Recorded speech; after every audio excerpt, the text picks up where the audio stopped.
कहानी की शुरुआत में हम यूजीरो को देखते हैं जो अपनी फैमिली के साथ रहता था, लेकिन किसी वजह से उसके पिता उसको मारने की कोशिश कर रहे थे। वो एक साइको थे, उसके पीछे एक चाकू लेकर आ रहे थे। फिर यूजीरो डर कर बाहर आता है, जहाँ वो अपने दोस्तों की डेड बॉडी देखता है जिससे वो घबरा गया था। लेकिन तभी उसके पिता उसे पीछे से चाकू मार देते हैं। उन्हें लगा वो मर गया, लेकिन वो मरा नहीं था। वो वहाँ से किसी तरह बच जाता है और एक ऑर्फनेज में आ जाता है, जहाँ उसकी मुलाकात काफी सारे बच्चों से होती है और उन्हीं में से एक था मीका। मीका स्पेशल इसलिए था क्योंकि यूजीरो जब वहां आया था तो उसने तुरंत उसकी तरफ दोस्ती का हाथ बढ़ा दिया था। हालांकि यूजीरो खुद को बहुत ही अनलकी मानता था, इसलिए वो उससे दोस्ती नहीं करना चाहता था। लेकिन फिर धीरे धीरे उनमें दोस्ती हो जाती है। वो ऑर्फनेज में चैन से रह रहा था, तभी अचानक उनके शहर में नई बीमारी फैलना शुरू हो जाती है, जिसमें 13 साल या उससे बड़े बच्चों की जान अपने आप जा रही थी। उसी समय कुछ लोगों का ग्रुप उनके शहर में आता है। ये नॉर्मल लोग नहीं थे, ये असल में वैम्पायर थे। यहाँ सबको मरता हुआ देखकर यूजीरो और उसके दोस्त ऑर्फनेज की तरफ भागते हैं, लेकिन वहाँ पर जो उनका केयर टेकर था वो ऑलरेडी मारा जा चुका था। उसी समय वहाँ वैम्पायर का ग्रुप आ जाता है और उन सभी को पकड़ के ले जाते हैं। इसके बाद यूजीरो और उसके दोस्तों को 4 साल के लिए कैद में रखा गया। वो जगह बहुत ही बड़ी थी, लेकिन वो कैद खाने की तरह थी। उन्हें 4 साल के लिए अच्छे से ट्रीट किया जाएगा और उनके ब्लड को निकाला जाएगा जब तक वो 13 साल के नहीं हो जाते। यूजीरो यहाँ पर बिल्कुल खुश नहीं था। तभी वो सामने देखता है 2 वैम्पायर एक बच्चे के हाथ को चढ़ते हुए जा रहे थे। साथ ही वो उस बच्चे को इग्नोर कर रहे थे। यूजीरो को इस पर बहुत गुस्सा आता है, लेकिन वैम्पायर उसे ही उठाकर नीचे फेंकने लगते हैं। मीका उन्हें रोकने की कोशिश कर रहा था और वो छोटा था, इसलिए वो कुछ नहीं कर पाता। तभी वहाँ पर वैम्पायर प्रिंस आता है जिसका नाम फेरिड है। वो मीका को बहुत पसंद करता था, मतलब उसका ब्लड उसे काफी पसंद था, इसलिए वो मीका को अपने मेंशन पर बुलाने आया था। इसके लिए मीका तैयार था, लेकिन बदले में वो यूजीरो को माफ करने को कहता है। फिर यूजीरो को माफ कर दिया जाता है, साथ ही उन्हें रात को अच्छा खाना भी दिया जाता है। यूजीरो जानता था मीका ने इसके लिए बहुत सारा ब्लड दिया है। जब रात के टाइम मीका वापस आता है तो यूजीरो उससे यही बात कर रहा था। वो इसलिए वहां नहीं गया था कि यूजीरो को बचाना चाहता था, बल्कि उसके वहां जाने का एक और कारण था। उसे वहां पर एक गन मिली, साथ ही साथ एक मैप भी जो यहाँ से बाहर निकलने का था। वो सभी को जगाते हैं और निकलने का प्लान बनाते हैं। जब वो वहां से जा रहे थे तो वो छुप कर निकल रहे थे। उन्हें पहले तो आसपास के रास्ते का पता था, लेकिन जब वो आगे जाते हैं तो उन्हें आइडिया नहीं था उन्हें जाना कहाँ है। उसी दौरान उनकी मुलाकात प्रिंस फेरिड से होती है। वो बताता है ये सब उसकी चाल थी। वो उन्हें सिर्फ एक होप देना चाहता था, वो सब यहाँ से भाग सकते हैं, लेकिन ये सब सच नहीं था। उसे बस बच्चों को परेशान करने में मजा आता था। फिर वो एक छोटी बच्ची को पकड़ता है और उसका खून पीते हुए तब तक नहीं छोड़ता है जब तक वो मर नहीं जाती। ये देखकर यूजीरो को बहुत गुस्सा आता है। वो तुरंत उस पर गोली चलाता है, लेकिन प्रिंस उसकी गोली से बच जाता है। इसके बाद वो सभी को मारने लगता है। आखिर में अगाने होती है जिसे यूजीरो पसंद करता था, लेकिन प्रिंस उसे भी मार देता है। फिर मीका यूजीरो के हाथ से गन लेकर प्रिंस पर हमला करता है, लेकिन प्रिंस उसे भी मार के नीचे फेंक देता है। उसी दौरान यूजीरो आगे बढ़ता है और मीका के हाथ से गन छीनते हुए प्रिंस को मार देता है। मीका पूरी तरह से मरा नहीं था, इसलिए यूजीरो उसे भी अपने साथ ले जाना चाहता था। फिर मीका कहता है वो उसके प्लान को खराब कर देगा। अगर वो उसे भी साथ ले गया तो वो रास्ते में ही पकड़े जाएंगे, क्योंकि मीका अब चल नहीं सकता था। यूजीरो को उसकी बात माननी पड़ती है और वो भाग जाता है। जब वो बाहर के रास्ते पहुंचता है तभी वो गिर जाता है, जहाँ चारों तरफ बर्फ ही बर्फ थे। वहाँ पर उसकी मुलाकात 3 लोगों से होती है। एक लड़का कहता है लगता है तुम उन लोगों से बचकर आ गए हो। अगर तुम हमारी मदद करोगे तो हम उनमें से कई लोगों को मार सकते हैं। वो उसे कुछ भी नहीं कहता और उसे गले लगा लेता है। फिर वो उससे कहता है वो उन सभी वैम्पायर को खत्म कर देगा, भले ही इसके लिए उसे कुछ भी करना पड़े। कहानी अब शुरू होती है। थोड़े साल हो गए थे, अब यूजीरो उनके ग्रुप में शामिल हो चुका था। अब वो एक हंटर बन चुका था और उसकी लड़ाई अभी एक मॉन्स्टर के साथ हो रही थी। फिर थोड़ी देर बाद हम स्कूल को देखते हैं। उसे सजा मिली हुई थी रूल तोड़ने के लिए। ये स्कूल हंटर के लिए बनाया गया है। अगर वो नियम तोड़ते हैं तो उन्हें यहाँ पर आना पड़ता है। यूजीरो यहाँ पर मस्ती कर रहा था, जिस वजह से सर कहते हैं वो उसे सस्पेंड कर देंगे। यूजिरो तो यही चाहता था क्योंकि वो बाहर जाकर मॉन्स्टर से लड़ना चाहता था। तभी पीछे बैठी लड़की सुनोवा उससे कहती है उसे ऐसी गलती नहीं करनी चाहिए क्योंकि इस सस्पेंड का मतलब है उसे काफी देर तक यहीं रुकना होगा। वैसे यूजिरो को जो सस्पेंशन मिला है उसे दूर करने का एक ही तरीका है, उसे यहाँ पर किसी से दोस्ती करनी होगी। यहाँ हमें पहले वाला सीन दिखाया जाता है जब यूजिरो की मुलाकात उन 3 लोगों से होती है। वो पहला वाला लड़का कहता है वो डेमन आर्मी का हेड है और उनका काम वैम्पायर को खत्म करना है। उसका नाम ओरेन था। वो यूजिरो को ऑफर करता है वो उन्हें ज्वाइन कर सकता है, जिसके बाद यूजिरो उनके साथ हाथ मिला लेता है। अभी के टाइम यूजिरो सोच रहा था ओरेन बहुत बड़ा धोखेबाज है, उसने मुझे ज्वाइन तो करवा लिया लेकिन मैं यहाँ स्कूल में बैठा हूँ, मैंने तो अब तक किसी वैम्पायर को मारा भी नहीं। तभी सिनोवा उससे कहती है अगर उसे सस्पेंशन से बाहर निकलना है उसे ना चाहते हुए भी किसी से दोस्ती करनी होगी। यूजिरो उससे कहता है वो ओरेन से बात करे और उससे कहे उसे वैम्पायर को खत्म करना है, ना कि किसी से दोस्ती करनी है। फिर सिनोवा उसे लेटर देती है और उसे कहती है ये ओरेन ने उसे दिया है, उसे यहाँ से निकलना है। अगर वैम्पायर हंटर बनना है तो उसे दोस्ती करनी पड़ेगी। अब वो लोग स्कूल से वापस लौट रहे थे क्योंकि स्कूल की छुट्टी हो चुकी थी। तभी जाते वक्त यूजिरो को उसी के क्लास के लड़का यूजी दिखता है जो 3 लड़कों से पिट रहा था। वो उसे बचाने जाता है। तभी सिनोवा कहती है वो उनसे लड़ नहीं सकता वरना ये भी रूल तोड़ने जैसा होगा।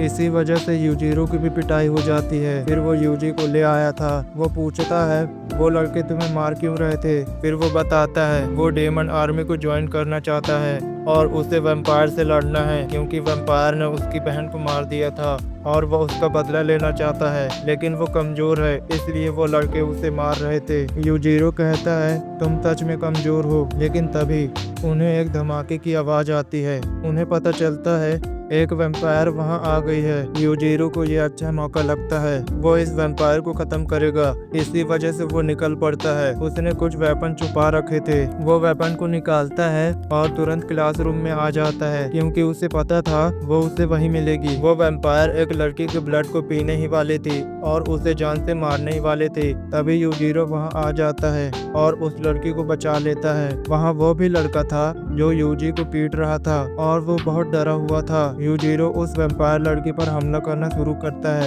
लड़ाई के दौरान यूजिरो उसके हाथ को भी काट दिया था, लेकिन वो वैम्पायर लड़की अपने हाथ को जोड़ लेती है। इसके बाद उनमें फिर से लड़ाई शुरू होती है। यूजिरो उस पर कई हमले करता है, लेकिन वो खुद को हील करते जा रही थी। उसकी एनर्जी खत्म होने वाली थी, इसलिए वो फिर से उस लड़की के पास जाती है जिसे उसने पहले पकड़ा था। वो उसके ब्लड को पीने ही वाली थी। तभी वहाँ पर यूजी आ जाता है और उसे दूर हटा देता है, लेकिन अब वो यूजी को मारने वाली थी। तभी यूजिरो सामने आकर उसे बचाता है। ये देखकर उस वैम्पायर लड़की को बहुत गुस्सा आ गया था। वो यूजिरो का गला पकड़कर उसे लेकर खिड़की से नीचे कूद जाती है, लेकिन उसी दौरान यूजिरो ने उसे अपनी तलवार मार दी थी। फिर वो कहती है वो इमोर्टल है, वो कभी नहीं मर सकती। तभी वहाँ ओरेन आता है और अपने खास तलवार से उसे मार देता है। असल में उसके पास एक स्पेशल तलवार है जिससे वो वैम्पायर को मार सकता है।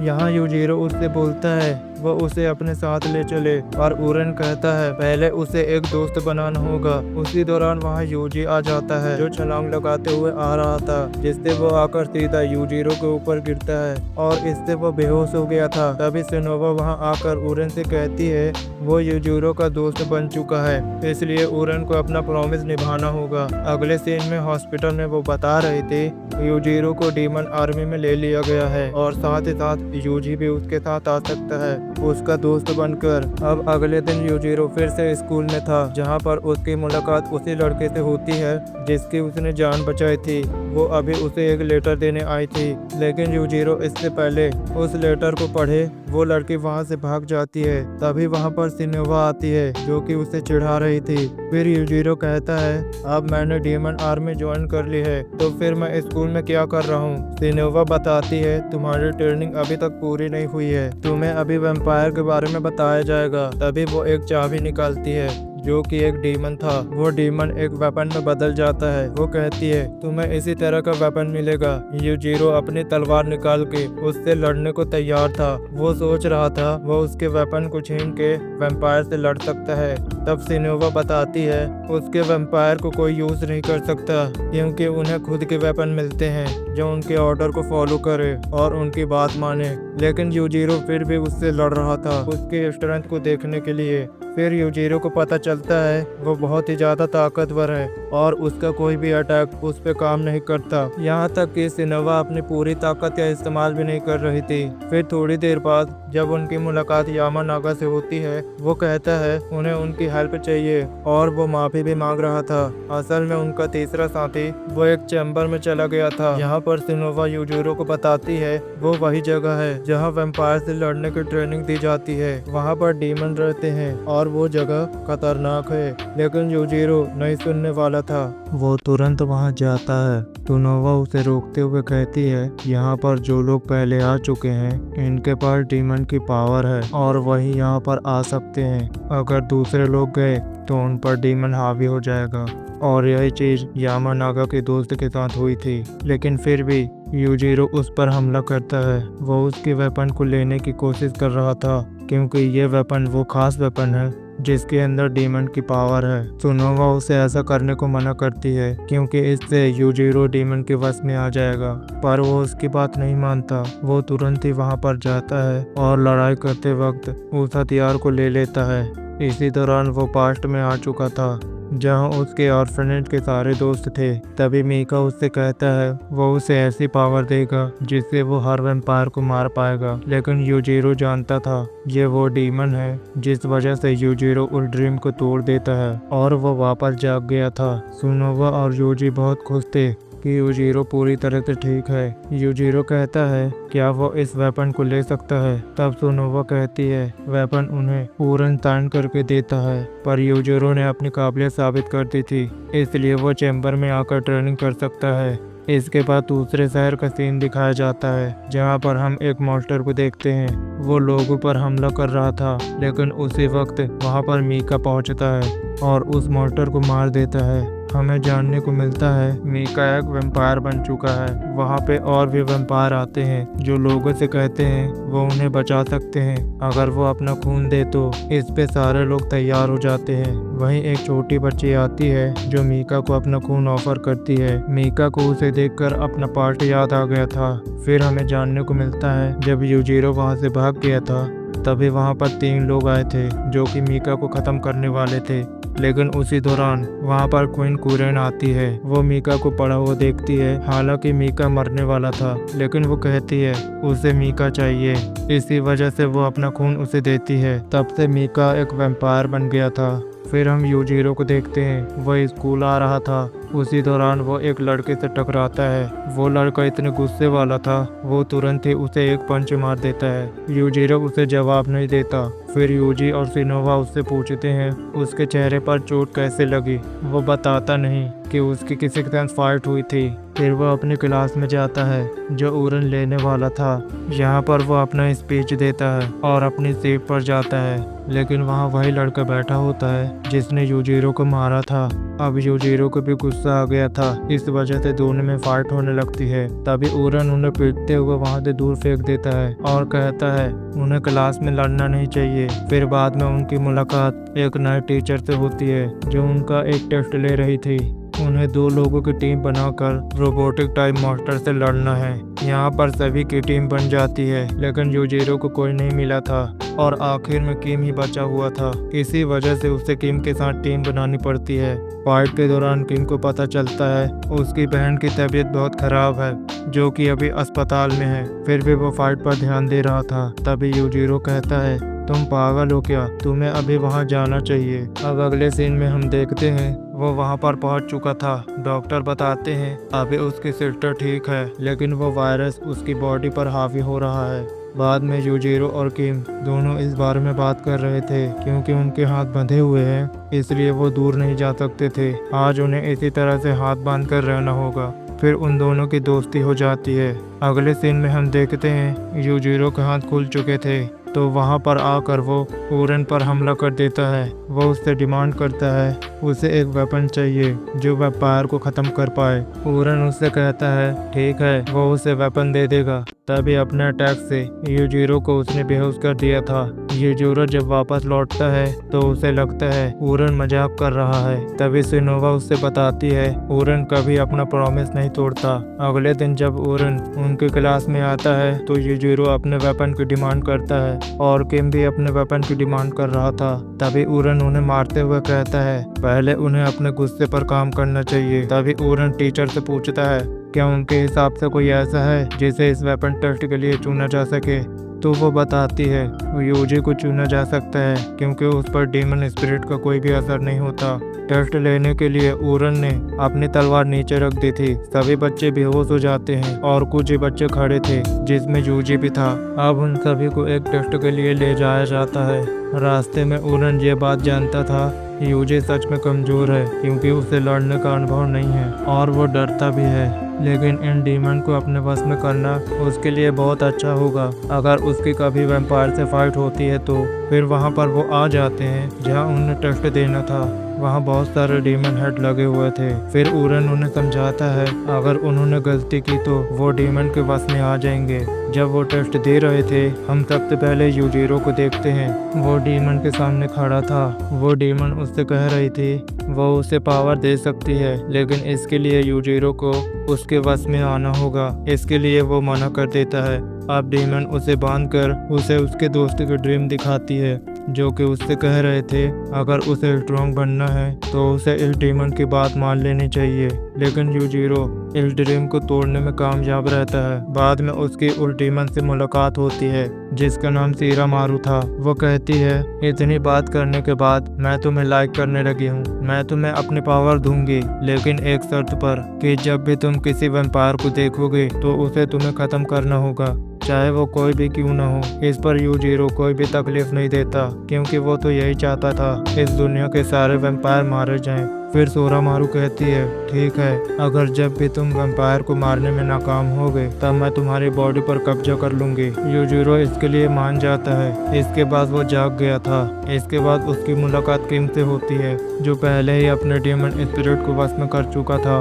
इसके बाद हम यूजी को देखते हैं जो अभी अपने ड्रीम में था। वहाँ पर उसकी मुलाकात उसकी बहन से होती है जो असल में वही डीमन थी। वो उसे बता रही थी यूजी कितना कमजोर है और वो खुद से वैम्पायर को नहीं हरा पाएगा जिसने उसकी बहन को मारा है। अगर वो चाहे तो वो इसमें उसकी मदद कर सकती है। यूजी डरा हुआ था इसलिए वो हाँ कर देता है जिस वजह से उसकी बॉडी पर डीमन का कब्जा हो गया था। ओरन जानता था उस पर डीमन का कब्जा है, अब कुछ किया नहीं जा सकता। तब ओरन कहता है हमें यूजी को खत्म करना होगा। यूजी उन पर हमला कर रहा था लेकिन यूजीरो और किंग किसी तरह से उसके अटैक को रोकते हैं। वो उसका दोस्त है इसलिए वो उसे मारना नहीं चाहते थे। लड़ाई के दौरान यूजीरो अपनी तलवार को अलग फेंक देता है लेकिन यूजी ने उसकी तरफ अपना वेपन तान रखा था लेकिन यूजीरो तब भी वहां से नहीं हटता। तभी अचानक यूजी अपने सेंसेस वापस रिगेन कर लेता है और अब वो नॉर्मल हो चुका था। वो तुरंत यूजीरो के पास आकर उसे गले लगा लेता है। तभी ओरन वहां पर आकर यूजीरो को किक मारता है और कहता है उसे अपने वेपन इस तरह से फेंकना नहीं चाहिए। साथ ही वो यूजी को कहता है उसे अभी थोड़ा ताकतवर बनना होगा, इस तरह से वो किसी वैम्पायर से लड़ नहीं सकता। वैसे ओरन को यूजी के ड्रीम के बारे में पता था और जब वो उठता है तो उससे वो कहता है उसे अब अपने पुराने दोस्तों को भूलना होगा क्योंकि अब ये नए दोस्त ही उसकी फैमिली है। फिर हमें ये जानने को मिलता है अभी पास के ही सिटी में वैम्पायर देखे गए थे इसलिए वो लोग वहाँ पर जा रहे होते हैं अपने पहले मिशन के लिए। वो लोग ट्रेन से जाते हैं। यूजीरो सुनोवा से पूछता है हमेशा वो उसका पीछा क्यों करती है। वो बताती है उसे साइन किया गया है उस पर नजर रखने के लिए ताकि यूजीरो कोई भी गलती ना करे क्योंकि उसके अंदर वैम्पायर को मारने का पागलपन है। फिर वो दोनों उस जगह पर पहुंचते हैं जहां उन दोनों को बुलाया गया था। वहां उनकी मुलाकात किम और यूजी से होती है। उसी दौरान वहां एक और लड़की सुबा भी आती है। ये लड़की भी उनकी टीम में रहेगी लेकिन जब सुबा को पता चलता है सुनोवा को लीडर बना दिया गया है तो उसे इस बात पर बहुत गुस्सा आता है और वो उससे लड़ने जाती है उसकी स्ट्रेंथ को देखने के लिए। तभी उरन वहां पर आकर उन दोनों को रोकता है और उन दोनों को कहता है अगर फिर से उन दोनों ने ऐसी गलती की तो दोनों के लिए ठीक नहीं होगा। इसके बाद सुबह से सभी को इंट्रोड्यूस कराते हुए उरन बताता है जो वैम्पायर हंटर टीम रहती है उसमें 5 मेंबर को शामिल किया जाता है जिसमें वो टीम वर्क के थ्रू वैम्पायर को खत्म कर सके और उनके कोई भी मेंबर का नुकसान न हो। लेकिन यूजीरो को इससे कोई फर्क नहीं पड़ता। वो तो कह रहा था जल्दी से वैम्पायर उन्हें देखे ताकि वो उन्हें खत्म कर सके। तभी सुबह उस पर हमला कर देती है लेकिन यूजीरो ने उसके पैर को पकड़ लिया था। वो पूछता है वो ऐसा क्यों कर रही थी। फिर वो कहती है वो तो बस उसके रिफ्लेक्स को चेक कर रही थी। फिर उरन उन्हें बताता है सीधे ही किसी वैम्पायर को खत्म करना बेवकूफ़ी होगी क्योंकि यहाँ पर वो इंसानों को बचाने के लिए आए हैं ना कि वैम्पायर को खत्म करने के लिए। हालांकि जरूरत पड़ी तो ऐसा कर सकते हैं लेकिन जब तक जरूरत ना हो उन्हें चुप कर ही रहना होगा। इसके बाद वो लोग वहाँ से आगे बढ़ गए थे। कुछ देर बाद वो वैम्पायर की जगह पर पहुँच जाते हैं जहाँ सुबह सभी से कह रही थी उन्हें सतर्क रहने की जरूरत है क्योंकि यहाँ पर वैम्पायर उन पर कभी भी हमला कर सकते हैं। इतने में यूजीरो सामने एक छोटी बच्ची को नोटिस करता है जिसके पीछे एक मॉन्स्टर पड़ा हुआ था। वह उसे बचाने वाला था लेकिन सुबह उसे रोकती है और कहती है शायद ये वैम्पायर की चाल हो सकती है। यूजीरो थोड़ी देर देखता है लेकिन जब वो बच्ची बहुत ज़्यादा प्रॉब्लम में थी तो वो खुद को रोक नहीं पाता और उसे बचाने के लिए भागता है। वो मॉन्स्टर जब हमला कर रहा था तब यूजीरो ने उसके ऊपर हमला कर उसका हाथ काट दिया लेकिन अब वो मॉन्स्टर यूजीरो का अपना टारगेट बनाने वाला था। इतने में सुबह वहां पर आकर मॉन्स्टर को ही काट देती है और उन्होंने उस बच्चे को भी बचा लिया था। लेकिन सुबह सही थी, ये वैम्पायर की एक चाल थी। वो इन पर नजर रखे हुए थे तभी वो उन पर हमला कर देते हैं। वहाँ 3 वैम्पायर थे। उनसे लड़ते वक्त यूजीरो सीरामारू पावर को एक्टिवेट करता है जिससे उसकी आधे बॉडी पर टैटू बन गए थे। वैसे वो पहले वाला मॉन्स्टर भी इन पर हमला कर रहा था लेकिन वो डीमन से काम लेते हैं और उस मॉन्स्टर को मार गिराते हैं। यहाँ पर यूजीरो ने भी वैम्पायर को रोक रखा था। वो उन पर हमला कर रहा था। वह उन्हें खत्म करने ही वाला था लेकिन वो पीछे हट जाते हैं